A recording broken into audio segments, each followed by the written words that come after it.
It's coming. There we go. What's up, comic book fans? Pete here from Comic Books Transformed, where me and my very good friend Brian over there talk about adaptations from comic books into movies and streaming shows.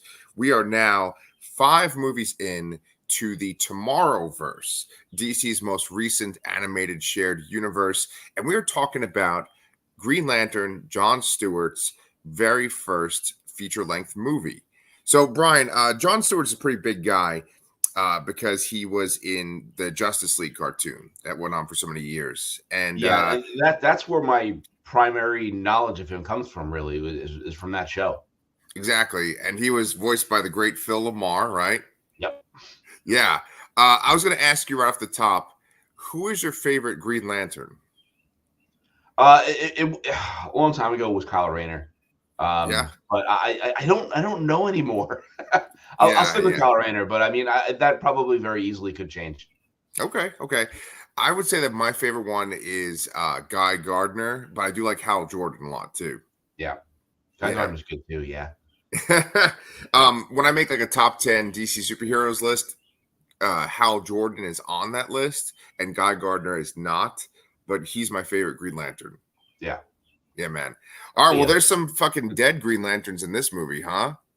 Yeah, pretty much all of them. Oh, yeah, spoilers, right? I guess we should tell everyone. But right off the bat, do you want to tell people kind of where we're at in these Tomorrowverse movies? We're 5 movies in. What's happened? So yeah, this is the 5th movie. There's a few things we haven't covered that have also existed. Primarily an Adam Strange short, which was released with, I believe, the Justice League Apocalypse War, which was the ending of the DC or whatever the hell the acronym is. I don't remember what it is. The previous iteration of the DC universe. Right. It came attached to that, even though it was a part of this here. It has some, still has the same voice actors, Adam Strange. The designs very similar. Apparently, it was a lot more graphic. There's some violent deaths. I watched a very brief review of it, but unfortunately, you can't watch it anywhere unless you own the DVD, I guess. Oh. I wasn't able to find it anywhere. So David Zaslav, he got rid of that short, man, to get a tax write-off. Yeah, the HBO Max app can't support special features in their app. So that's part of that. That was actually the first thing in this Tomorrowverse here. So it's interesting that they have a few things like that. I think there's another one with Catman D that was might have been attached with Justice Society. Okay. But I don't remember. Again, you can't find it. So from there, the first full-length movie was Superman, Man of Tomorrow, which we liked pretty much. Then it was Justice League, Justice Society, World War II, which is really a Flash movie, which is weird. And then it was The Long Halloween, parts 1 and 2, which is one of our favorite Batman stories here. And that now it's this. And so far, all these movies are very loosely strung together, in my opinion. Here, the really only connecting thing here is, we have the same voice actor playing Martian Manhunter and the Justice League Tower there. We don't really even see the formation of the Justice League here. We get some hints at it in the Justice Society when Flash and Superman are like, oh, we should team up. And then you again see Flash at the end of Long Halloween Part 2. He shows up at Wayne Manor with Green Arrow, right? Yes, with Green Arrow. Yes, absolutely. And they kind of wave, implying that they're inviting Batman into the Justice League. And they name drop all those characters. They name drop Superman, Batman, Flash, Wonder Woman, although we haven't seen this universe's Wonder Woman yet. They mentioned they exist here. And that's really the only connection here. And then from there on, it's just a very self-contained Jon Stewart story. And not Jon Stewart's story, because there are some other stories involved here. Taking from heavily. This movie is like jam-packed with characters, and it's jam-packed with like kind of story beats that are from major Green Lantern stories. And I kind of feel like it gets a little lost. This movie is pretty violent. You were talking about Adam Strange, that little clip being graphic or whatever. I think that this is a pretty violent movie. I think this might actually be the most violent out of all of them, besides maybe the Long Halloween? What do you think? Well, the short, I saw one little clip of someone's face being melted off, and like it's very detailed. So Jesus. yeah, I would say that was probably the most violent, but this is probably closer to that. So I would say this one. This one, it kind of feels like the main message is killing people is justified as long as you know it's wrong, Yeah, right? yeah, As you're long as right. you kind of feel, as long as you kind of feel bad about it, you can kill people. Yeah, I felt that was a weird thing to get across in a Green Lantern movie. Like especially, John makes such an effort to say like, "Oh, I'm not going to kill anybody. I'm not going to kill anybody," and then he kills somebody. Yes, yes. Let's talk about that right now. So let's talk about Aldous Hodge as John Stewart. So John Stewart, I believe that in the comics he actually is a sniper. Like I have gaps in my reading, and I know that like when John Stewart came into the Green Lantern Corps, I didn't read any of those books. I didn't even know the reason why he was recruited, because that's one of the weird things about Green Lanterns is that like there's only supposed to be one lantern per sector of space, which is like multiple planets, and yet Earth has like I don't 6 know. or 7. Right. So I didn't really see John come in there, and my experience with John is basically like a Green Lantern Corps book that came out when Jeff Johns brought Green Lantern back. Then any kind of appearance he's had in that, anything that he's had like in the Justice League or any kind of special event. But I really haven't followed any John Stewart like solo titles. And I think there is one right now for DC. Oh, we'll check that out. Yeah, I don't think I've ever seen a John Stewart origin before. Yeah. I mean, I know that he has a military background, but that's about it. Yeah. So yeah, that was kind of like fresh territory for me. As I mentioned before, my primary knowledge of John Stewart comes from the Justice League cartoon. So they don't really go into origins in that. They expect you to kind of know the characters. Yeah. For John Stewart, he I think he is a sniper in the military before he becomes a Green Lantern. And in this, they show him, as a sniper in the military. One of the things about Green Lanterns that's really cool is that each lantern makes their constructs in a different way or uses their ring in a different way. And like Hal kind of just makes things to get the job done no matter what. Your favorite, Kyle Rayner, he makes these sort of artistic creations that often kind of side on like what a comic book creator would make, because he himself is a comic book creator. That's why I like them.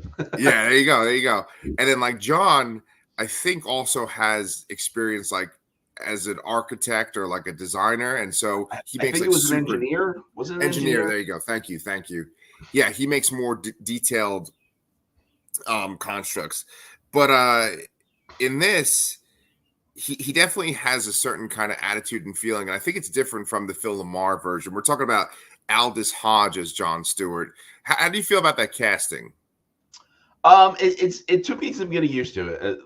It's very hard to shake that Phil Lamar voice from this, but I think he did a pretty good job here. And if you if anyone hasn't remembered, if the name Aldous Hodge isn't familiar to you, he played Hawkman in Black Adam a year or two ago. So he's a DC regular. And I guess that was the same year, right? This came out in 2022.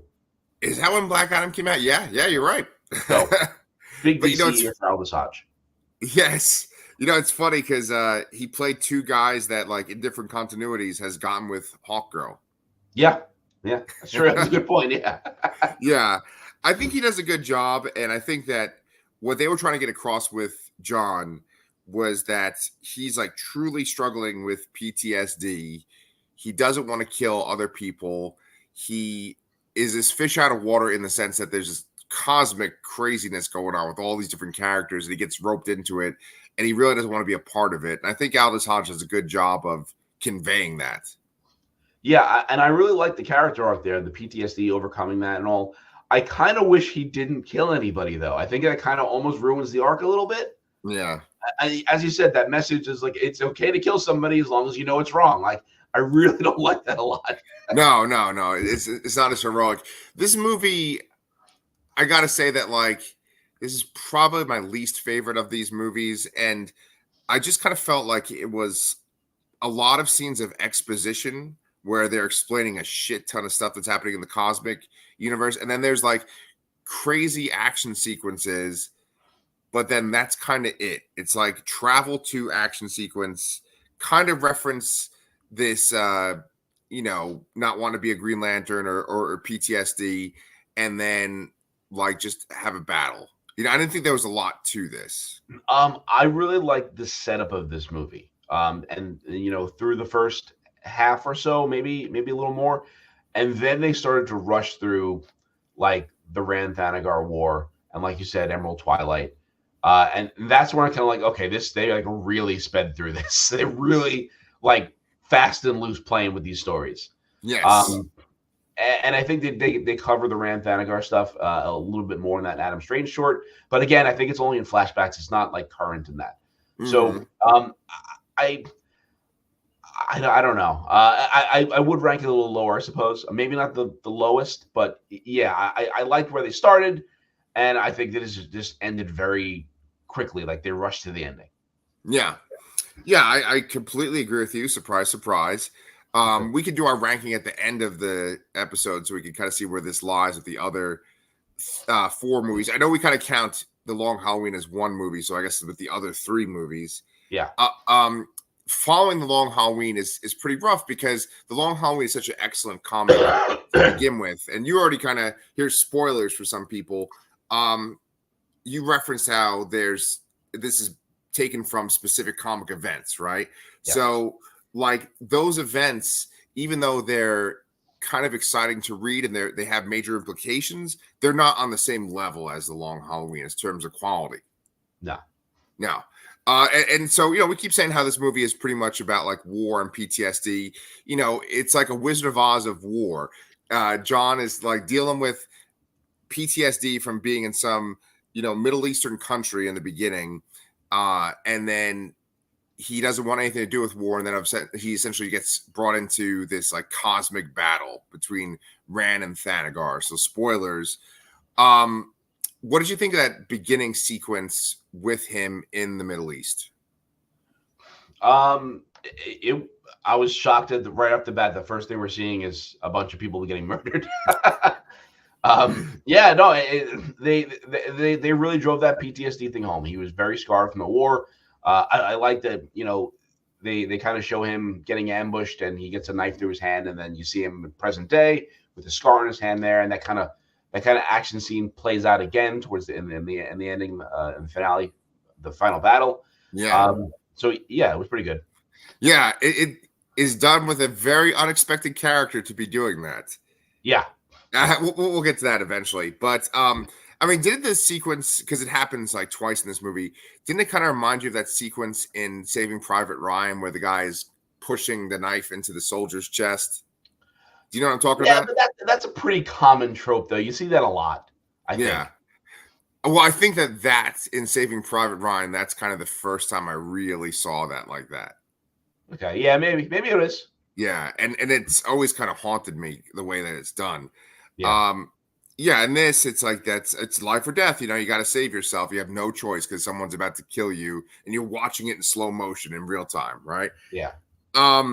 So we talked about Aldous Hodge as Green Lantern. What happens is basically a Green Lantern ship, or a ship from the Guardians of the Galaxy, or Guardians of the Universe, there we go, sorry, lands in front of Jon Stewart, and he gets a power ring from one of the Guardians.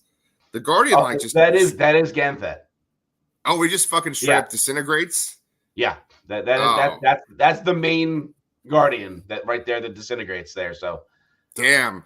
Yeah, that's one thing. Like spoilers, you've already kind of said this already, but like Emerald Twilight is one of the stories that they adapt into this, and Ganthet is the one that gives Kyle Rayner his ring. Yeah. So now he survives that. He survives it. Yeah, and this he just totally fades away. It's crazy how like they kill off certain characters in this. You're like, oh, okay, well, that's kind of an important character, but they're just fucking dead now. Yeah. I was honestly surprised because in the credits I saw that the voice actor attributed to it said Gant in it. So I'm like, oh shit, that wasn't some random Guardian. He's not lurking around somewhere. He did have a ponytail, right? You know what? He wasn't on the screen long enough for me to tell, honestly. Yeah, he's like, here, take this. Yeah. Right? I think he had a ponytail. So that's like the Ganthet thing. So John Stewart gets the ring, and he's already kind of using the sort of interface with it, where he's asking the ring to do things. He wants to go see someone that will give him answers. The ring does not take him to Oa. Surprisingly, it takes him to the Watchtower. Yeah. And that's where you get the character that I think is actually the best character in the movie, Agreed. Green Arrow. Oh, you agree? Yeah, Okay. I totally agree. Yeah. So Jimmy Simpson, you I think are probably a fan of him, right? Jimmy Sims, yeah, I mean, he's McPoyle. I knew that's exactly what you were gonna say. It's like Always Sunny in Philadelphia. He was fantastic. I think he kind of nails what I expect out of Green Lantern. I think Arrow. like you go back to the CW shows and Arrow, and it's like he's Batman. He's trying to be Batman. That's not exactly Green Arrow. And this is what I envision Green Arrow to be. Kind of, he wants to do the right thing, a bit sarcastic, and a little brooding, but not Batman level brooding, Yes. So yeah, I think he was fantastic. I liked it, that he was driven to find his friend Hal. I like the connection between Green Arrow and Green Lantern, that whole 70s comics Silver Age vibe there. And I thought he was just fantastic. Yes. I think that was called like Hard Traveling Heroes. I know Traveling and Heroes is in it. I'm not sure about the hard. Kind of sounds like they're walking around with erections, but like like it's basically Hal and Green Lantern going around. I think it was Denny O'Neil that was the writer, and it was the idea of like this sort of socialist kind of superhero in Green Arrow going around with like a super cop in Hal Jordan. Yeah. And you get little vibes of that in this. Green Arrow definitely has his views, and they kind of clash with John Stewart's. In the beginning, you have Green Arrow, Vixen, and Martian Manhunter. Like already, the Justice League is already there, and they kind of like name drop Batman and Wonder Woman and Superman, and they kind of have all excuses for why they're not there. Yeah. So then their first person that they encounter when they go on their journey to find out what happens to the Green Lantern Corps is Hawkgirl, right? Yes, and she was on Oa to try to recruit their help in this battle that they're having with Rand. Yeah. Did you know anything about this movie, or like did you kind of know what to expect from this movie? No idea what was going to happen. Yeah. So like when Hawkgirl shows up, were you kind of surprised? I was a little surprised. I mean, obviously there's that deep connection to Justice League with John Stewart and Hawkgirl. They kind of have a relationship in that show and beyond. So I wasn't surprised, I guess, but I mean, it wasn't unexpected, but I did not know it was going to happen. Yeah. It's funny because I didn't know it was going to happen. I was actually kind of surprised when she showed up, but then I looked at the fucking poster for the movie and Hawkgirl's just right on the poster. You know what? I don't think I even saw a poster, and I honestly didn't even know that there was a John Stewart movie before I said we were going to watch this. Yeah. That's a problem I keep having with this universe, because I kept thinking that Legion of Superheroes was the third movie, but then I'd be like, oh, no, there's a Batman movie. There's another Batman movie. Then there's this movie. I'm like, oh, shit. Well, guess what? Legion of Superheroes is next. Okay. Thank God. Jesus Christ. And we need to watch it before HBO Max takes it off the service, so I don't have to pay for another rental again. Yeah, no fucking kidding. No kidding, man. But it's funny, like going back to that poster, like Sinestro's right on the poster, so that's kind of a spoiler for like the villain of the movie, you know? Because I mean, this movie is very much a mystery. It's kind of like what happened to Oa. Like the Guardians are dead, the Green Lanterns are dead. What happened? And then like you just kind of keep moving forward, and it's like, okay, well now a lot of Rainians are dead, a lot of Thanagarians are dead. What is going on? And there's a lot of dead bodies. Yes. They just floating in space. Yes. But before we move on to like what's going on with the mystery, I wanted to ask you, Jamie Gray Hyder as Hawkgirl. What did you think of her? She was the Sierra Hawkgirl. She was pretty good. I'm not familiar with the actress who played her. I thought she did a good job. I was able to separate her a bit more than the Phil Lamar kind of thing from Justice League. So I think they worked out pretty well there. Although it's weird, there's only 2 female characters in this entire movie, and it's she's one of them, and then they have one of the villains who I think maybe has like 2 lines, and of Oh, course they fight, and it's just like I'm like I kind of wish I kind yeah, of wish there was a little more female representation in this. I guess yeah. I don't If know it, who at this point, but just something. Yeah, well, the way this movie works, they kind of shoehorn in a lot of random aliens. Like maybe you could have had like Starfire, you know? Yeah, something. I mean, or you could have had a fucking female Green Lantern too, you know? Yeah. Well, But I I mean, I understand. guess they're trying to say they're all dead. I guess I don't know. Yeah, yeah. I mean, they're trying to do a twist in this movie that like you would essentially need all the Green Lanterns to be dead. Yeah. But there are some really great female Green Lanterns. I was gonna say there actually there's 3 women because Vixen's in the beginning too. Oh, that's true. Yes, that's right. Good Yeah, point. yeah. But so I thought she was good as Hawk Girl. There's definitely like that sort of like that tension between her and Green Lantern and Green Arrow because she doesn't trust them. She thinks they're on the other side.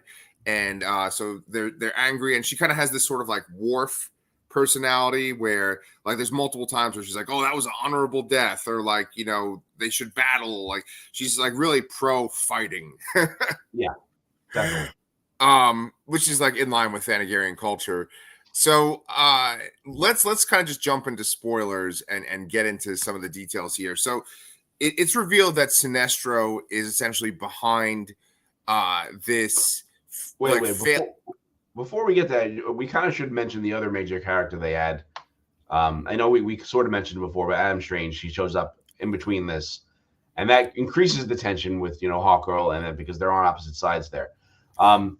This is where I wish they would have given us more, or they would have given us the. I wish there was an opportunity to watch that other showcase thing to kind of learn more about who Adam Strange was. They kind of expect you to have seen it, I think, and I was a little let down by that. But essentially, he just shows up from the Zeta beam, and then from there, we learn more about Sinestro after that.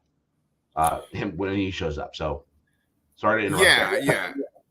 Adam Strange is definitely like the most obscure character in this, and if we're not counting like random villains that are on Sinestro's team, like Yeah. Adam Strange is definitely the most obscure in a movie that's filled with mostly obscure characters. Yeah, agreed. You And know, especially since he doesn't really look like his comic counterpart. He's a little very unshaven and yeah, and looks like a hobo. so He looks like a space hobo, honestly. well, so one of the things that I don't particularly care for is that there's certain characters that just get killed off and then that's it, and then there's other characters that are still alive, and so you have the idea of like, oh, well, we can kind of play with these toys later, we can be with these characters, but then there's certain characters who's like they're fucking dead now. And with the whole Adam Strange aspect, it kind of felt like they were just kind of like, okay, Adam Strange is done, here he is in this movie real quick, and then he's done because like his wife is dead in this movie, apparently, even though I think they could say she's still alive. And then like his wife's father is Sardath, and Sardath gets killed in this movie too. Yeah. Well, I don't think Adam Strange is dead. I think the Zeta beam just took him somewhere. That's what happened when. Yeah. So. Totally agree. Yes. Yeah. And his daughter is alive, so that kind of gives him motivation to live. And I wouldn't be surprised if we see him in Crisis when we Yeah, get to you're that. probably right. Especially if he's in that first short that you're mentioning. Yeah. Yeah. So like, okay, Sinestro's gang. It's weird in this movie when Sinestro shows up because there's basically like 3 different versions of Sinestro when you read comics or you watch cartoons or play Injustice. Like there is the Sinestro that is kind of always on a team like the Legion of Doom, and he's like a guy by himself and he's got his ring. And then a lot of that is like from pre-Sinestro Corps days, so he has a different costume, but he still has a yellow ring. Then you have like the Sinestro Corps Sinestro, which is like he's the leader of it, and they all look the same. They all have that yellow uniform, and he's pretty powerful. Then you have this kind of Sinestro that reluctantly left the Green Lantern Corps, or reluctantly is the wrong word. Like he was kicked out of the Green Lantern Corps, but like he really would rather be like a Green Lantern still versus a Yellow Lantern. Yeah. You know, and in this, he's kind of this like a villain that just really wants like chaos, and they kind of even explain why he wants it, but him and his team are kind of like cannon fodder. Whereas I actually really love Sinestro. Sinestro is one of my top 10 favorite DC villains. Yeah. What'd you think of him in this? Well, this is the point where the movie, I feel like they're trying to cram in too much too fast, and everything kind of gets glossed over. He's okay in this. I've definitely seen better. He is second fiddle though, so I mean, I guess that's intentional there. You know, you see him and you're expecting him to be the main villain, but he's not. And you know, he has his whole gang there. They really don't go into it. They name drop two of them, but that's it. And I've seen a few of them before. I probably couldn't place, but you know, the guy with the mind control, like I know his name, but I just can't remember it.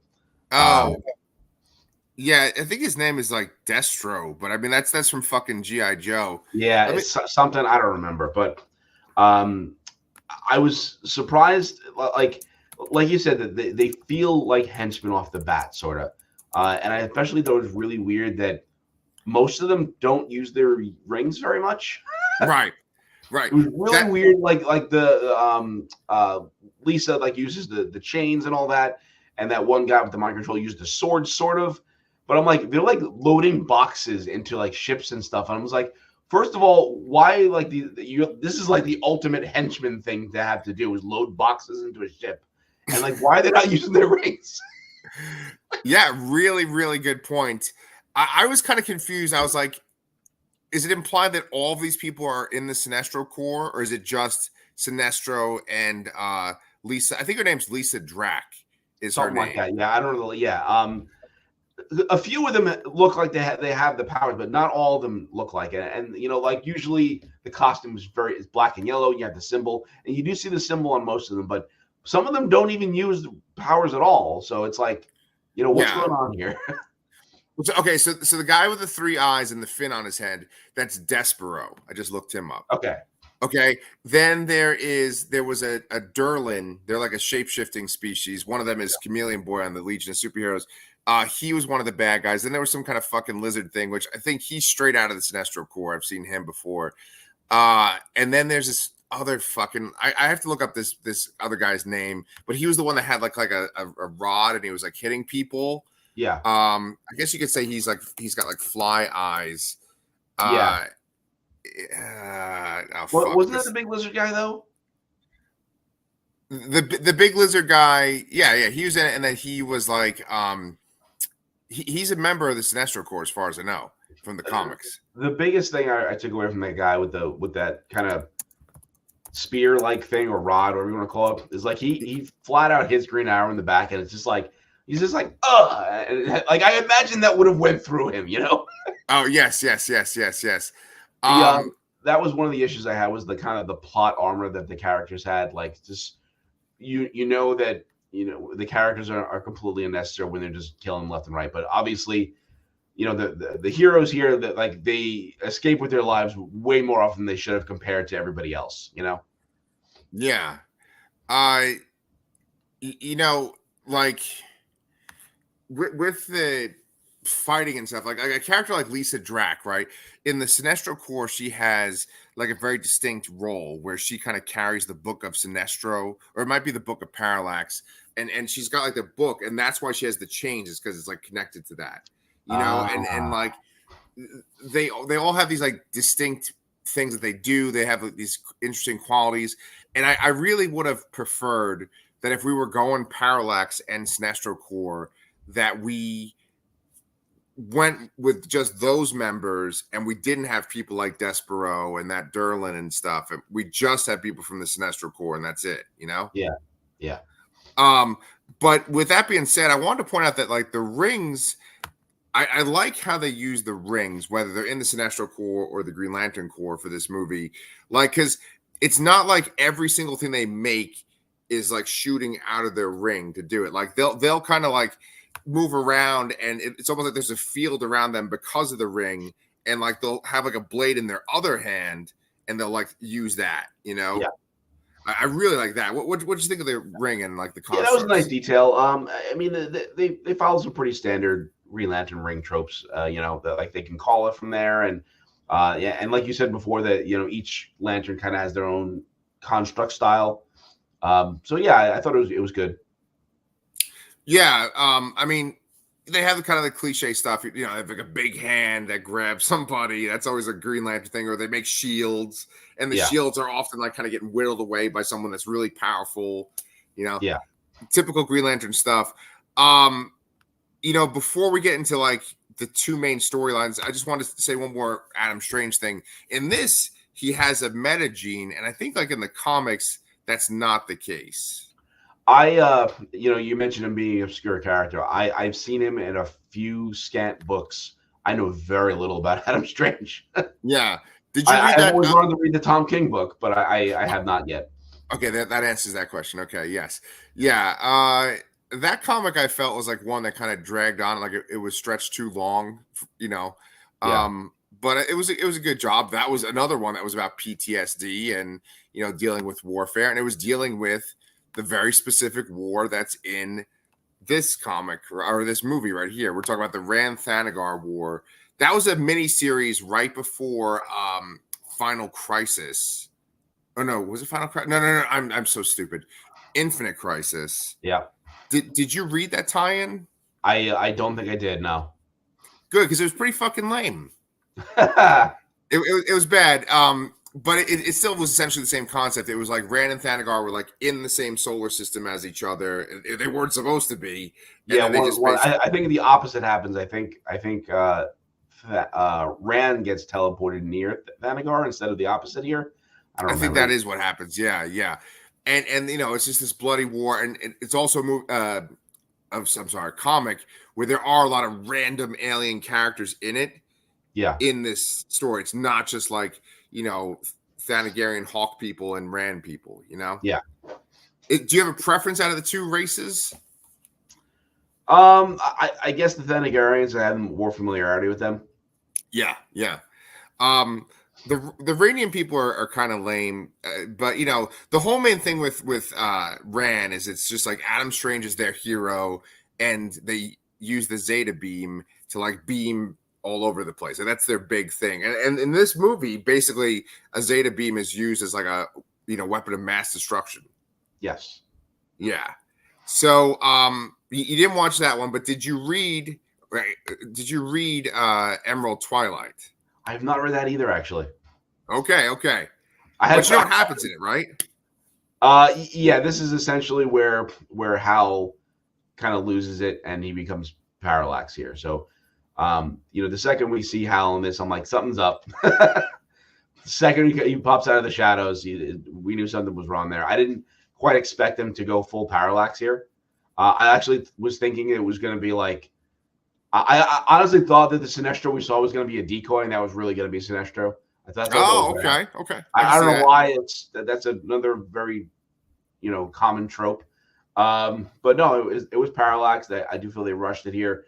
The comics, Hal experiences PTSD. Like he sees his city, Coast City, destroyed, and he kind of goes a little nuts over it. Here, it's really rushed over how quickly he turns into Parallax here, and but with the Parallax entity and all that, which I don't think was that little creature that wasn't initially how it was done, right? Or was it? So Parallax doesn't like come off of somebody and like go into his mouth the way it does in this movie. It's sort of like a Insidious thing where it kind of like its power grows inside of Hal. But it's all like retconned. It's all like after the fact. They're like, oh, this is the reason why he was bad. It's because of this. Yeah, exactly. So they really, really rushed that. And I think, as you mentioned in your notes, Hal's just butt naked for a whole bunch of time flying through space and shit. Yeah. He's totally Dr. Manhattan it. And he's got these ripped abs.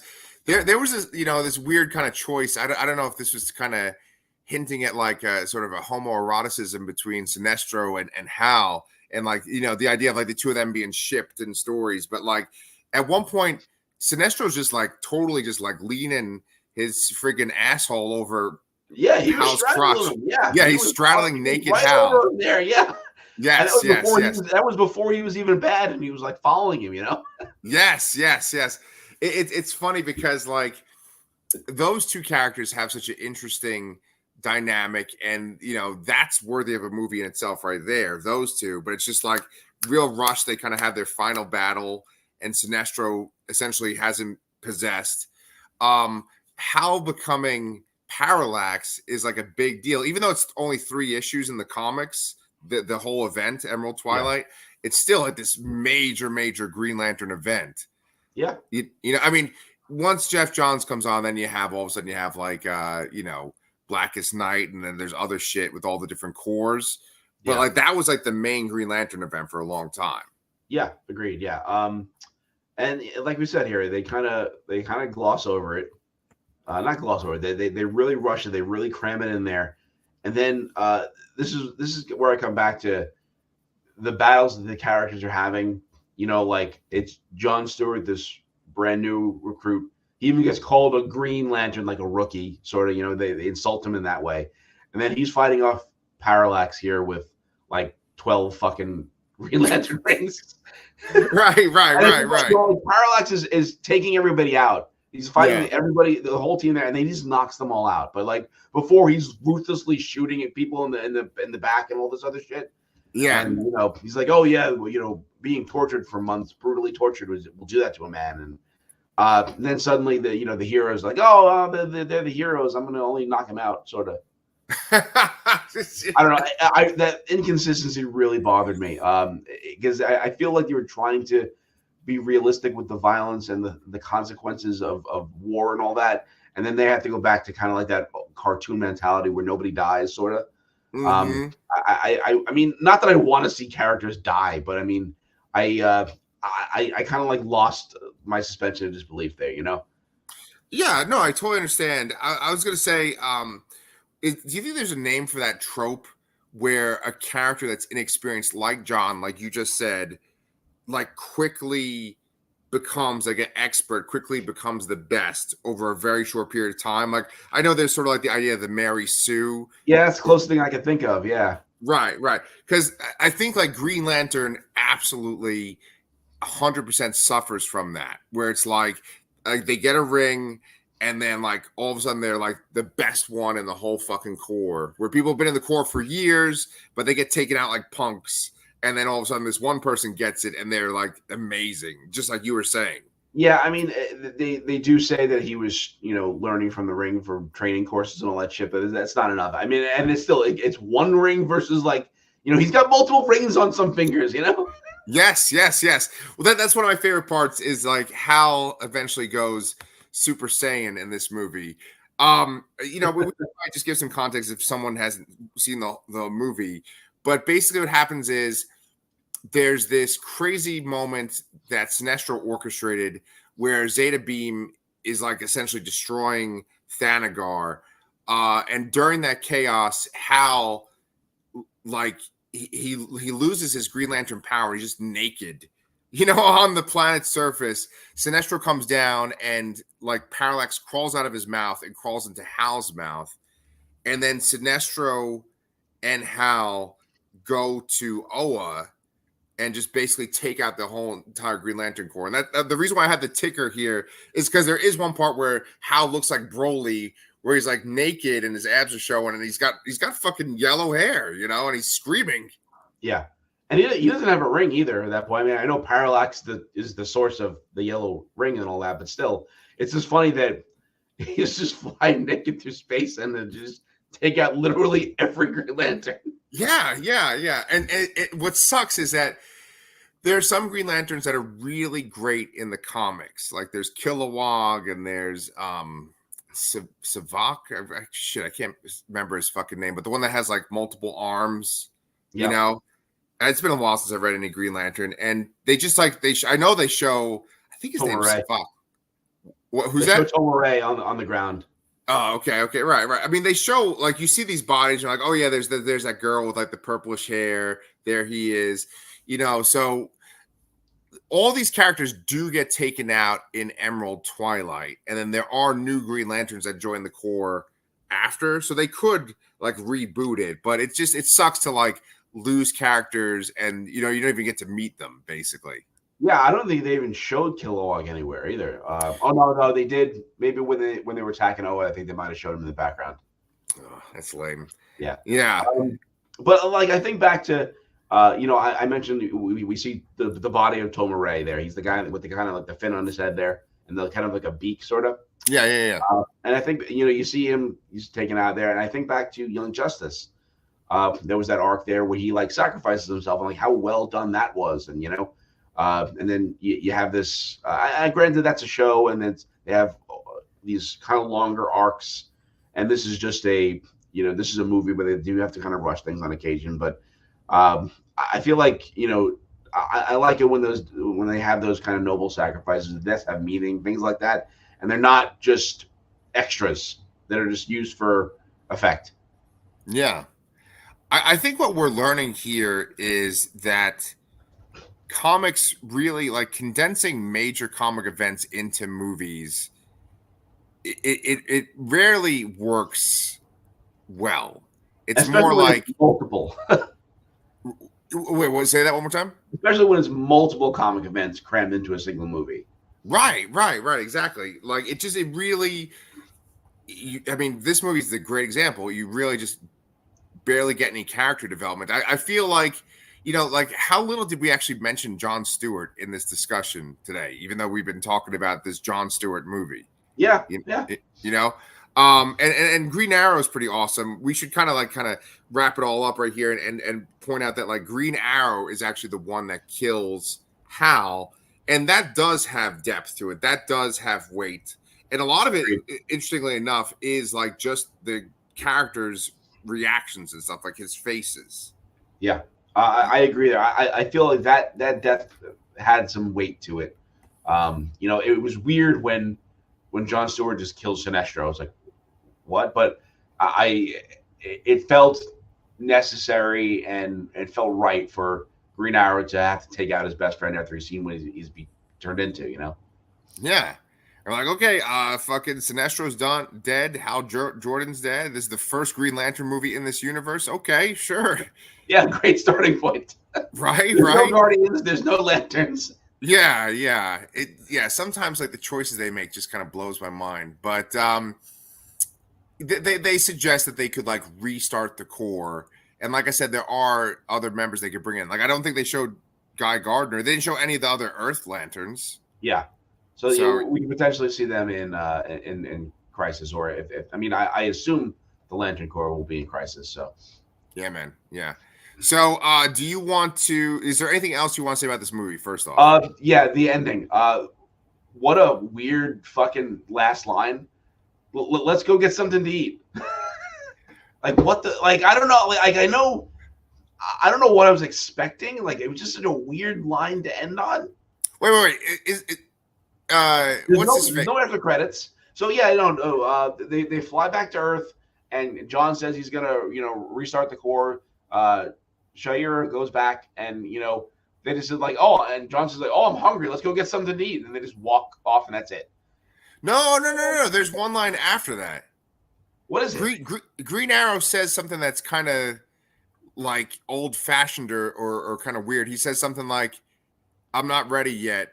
Maybe after a couple of moons," he says something like that. That's literally the last line is Green. He definitely says something about moons as in like time passing. He says something like maybe after a few moons or I need a couple of moons. He says that. I don't remember hearing that. Okay. I love that. There's our quota of us vaguely remembering things. Nailed it. Yeah, no. I love that in your headcanon, your version of the movie is just Jon Stewart being like, let's go get some food. And then it just cuts to black. Maybe I was just so shocked that I didn't even hear the other line. I'm going to have to go back and just verify that after this. Now I'm just kind of picturing that Michael Bay Transformers ending that they put on everything where it says directed by Michael Bay and Linkin Park kicks in. Yeah. It's like, let's go get something to eat. What I've done. I fucking love that. But that's the kind of movie this fucking was, with like the warfare and the violence and the killing off of characters that people might really love. Like that's what the Bay films would do too. Like, oh, just Jazz just got broken in half by Megatron. Oh, that's okay. Ironhide's dead. All right, whatever. You know, like, that's what this movie is like. Yeah, pretty much. So, what do you call it? Should we rank all these movies? Yeah, we can do that. I didn't write it down, but I can do this from memory. Fuck yeah. So you want to go first, or you want me to go first? Yeah, you go first. I think I usually go first. So, okay. I'd hate to say this. I truly hope this doesn't come off as racist, but I would put this as my fourth out of these four movies if we're combining Batman. Yep. Okay. And I mean, it's not because there's a black Green Lantern or any kind of stupid shit like that the other side gets so worked up about. It's just because I feel like this movie is like what I said in the beginning. It's just like sort of like scenes of exposition told through like flashbacks, and a lot of craziness happens in this one movie where it just feels like you need to stretch this out over a season of a show or multiple movies. So there's that one. Then I would say out of four movies, the Justice Society World War II is my third favorite. Then my second favorite is Superman, Man of Tomorrow, and then the first one is both Batmans put together. Yeah. Do you have the same ranking?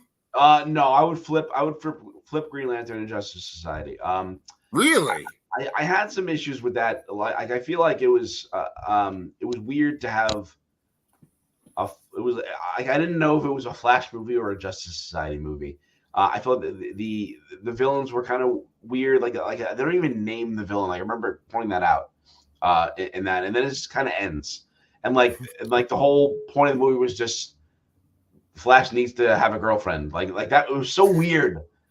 I don't know. It ends with him saying, "Hey, you want to get lunch?" Yeah. Hey, Iris, want to go on a picnic? Like, what I've done. Okay, sorry. But yeah, it's not like there's not like a huge gap in between those rankings. They're pretty close towards the bottom there. But yeah, we both really enjoyed Batman.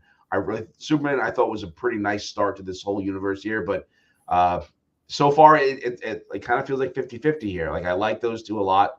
The other two not as much so far. So I'm hoping we round this off here with Legion of Superheroes is left, and then is Crisis after that, or is there something else? Oh no, there's a Justice League after that, and then Crisis. So we're almost done with this. What's the Justice League one? Is it War World? I think it's War World. Yeah. Why? I cannot say that word. War World. I know War World. War yeah. World.